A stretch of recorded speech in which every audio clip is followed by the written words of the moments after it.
Welcome to Let Me Fix This. Enjoy the video. Start by adding a progress bar to your layout XML in Android Studio.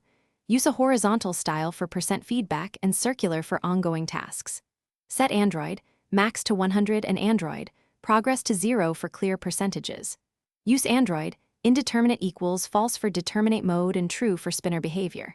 Include style equals, Android, @progress bar style horizontal or progress bar style small for compact use. Save and open the layout preview to confirm appearance and baseline behavior in the designer.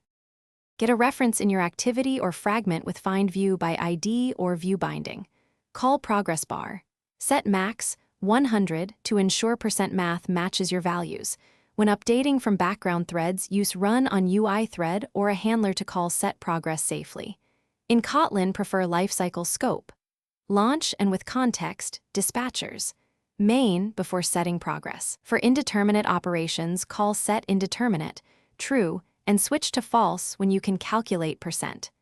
Use secondary progress for buffered amounts. Customize look using progress tint list or XML attributes for consistent brand color across themes.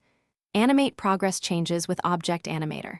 Of int, progress bar, progress 0.75. Set duration 300 for smooth transitions. Use progress bar. Set secondary progress to show buffered or intermediate state like 80% buffered. Always set content description to a readable string that includes the % value. For example, loading 45%. Test with talkback and different font sizes to ensure your progress bar remains usable and informative for all users.